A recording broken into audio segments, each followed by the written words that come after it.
हमने अयोध्या में 500 साल की गुलामी का अंश मिटा दिया। योगी ने श्री कृष्ण जन्माष्टमी पर मथुरा में भरी हुंकार। मथुरा भगवान श्री कृष्ण के 5252वें जन्मोत्सव पर मुख्यमंत्री योगी आदित्यनाथ शनिवार को मथुरा पहुंचे। इसके साथ ही उनके नाम एक नया रिकॉर्ड भी बन गया।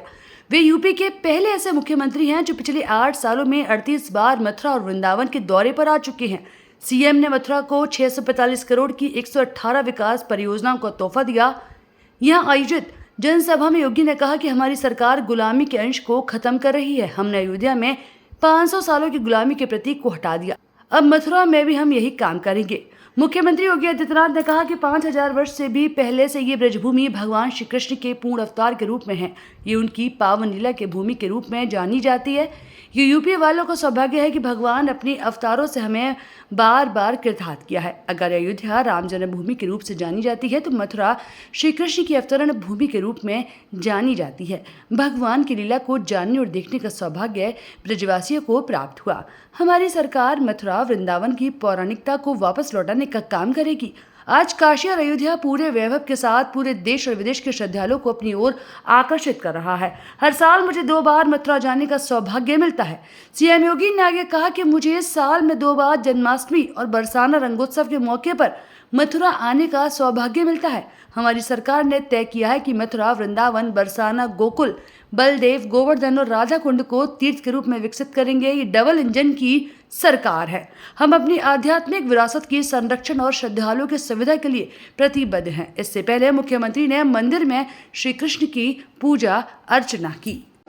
डबल इंजन की सरकार प्रधानमंत्री मोदी जी के मार्गदर्शन और नेतृत्व में इस पूरे अभियान के साथ पूरी प्रतिबद्धता के साथ लग करके अपनी आध्यात्मिक विरासत के संरक्षण के लिए और श्रद्धालु जनों की सुविधा के लिए अत्याधुनिक विकास के लिए प्रतिबद्ध है। ब्रज क्षेत्र के विकास के लिए ब्रज तीर्थ विकास परिषद यहां पर कार्य कर रहा है। सभी माननीय हमारे जनप्रतिनिधिगण मार्गदर्शन दे रहे हैं और कृष्ण कन्हैया की कृपा जो है यह क्षेत्र विकास के नित नए प्रतिमान को स्थापित कर रहा है। आज उत्तर प्रदेश अपनी आध्यात्मिक विरासत और अत्याधुनिक विकास के लिए देश और दुनिया के अंदर एक नए प्रतिमान को स्थापित कर रहा है।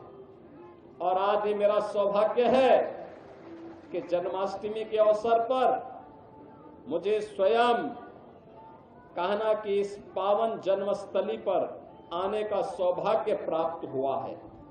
आप सभी के दर्शन भी हुए। आप सभी को मैं एक बार फिर से पूरे ब्रज वासियों को, मैं पूरे प्रदेश वासियों को आज के इस पावन पर्व पर मैं हृदय से बधाई देता हूं। हमारा संकल्प होना चाहिए जो प्रधानमंत्री जी ने देश के स्वाधीनता के अमृत महोत्सव वर्ष के अवसर पर हम सबको संकल्पित करवाया था और वो संकल्प थे पंच प्रण के, गुलामी के अंशों को सर्वथा समाप्त करना, स्वदेशी को जीवन का मंत्र बनाना, विरासत के संरक्षण के लिए कार्य करना, देश की सीमाओं की रक्षा करने वाले और देश के अंदर आंतरिक सुरक्षा को बेहतर बनाने वाले जवानों का सम्मान करना और समता और सामाजिक एकता के लिए कार्य करना।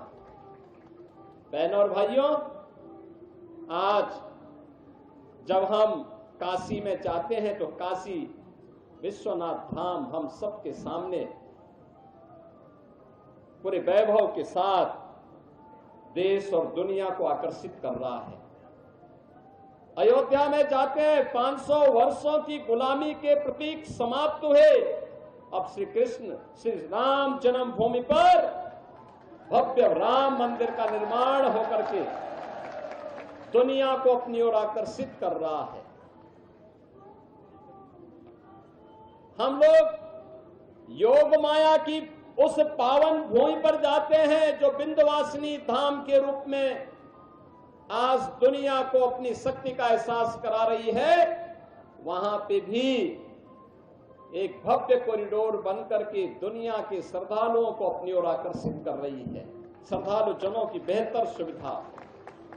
बहन और भाइयों, यहां पर भी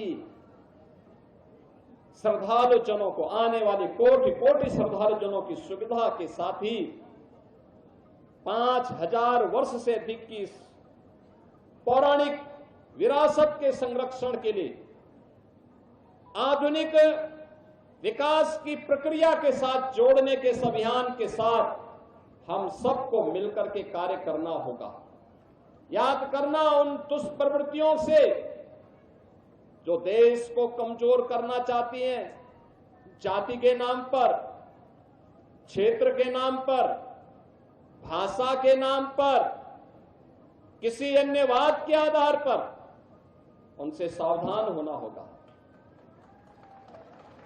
गौ संरक्षण के लिए अपने आप को समर्पित करना होगा और गौ संरक्षण का आदर्श केंद्र भी आज के दिन पर हमारा ये मथुरा वृंदावन बना हुआ है।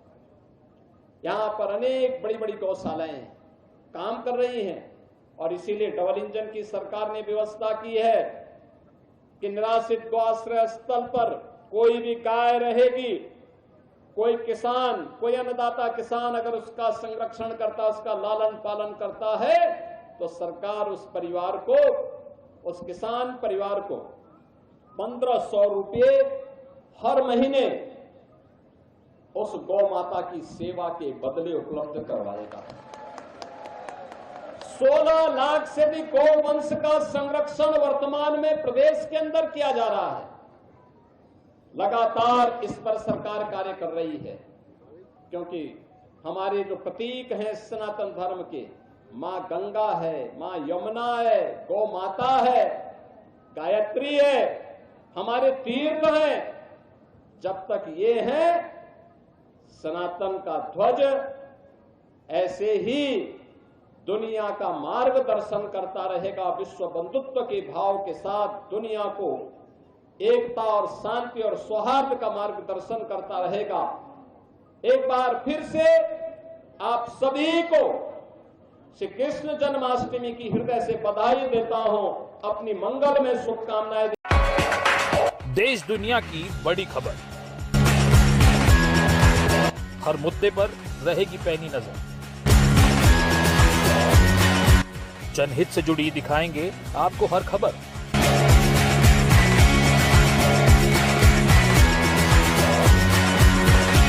कंटाप टीवी के खास प्रोग्राम मुद्दे की बात ब्रजकिशोर शर्मा के साथ देखिए कंटाप टीवी पर।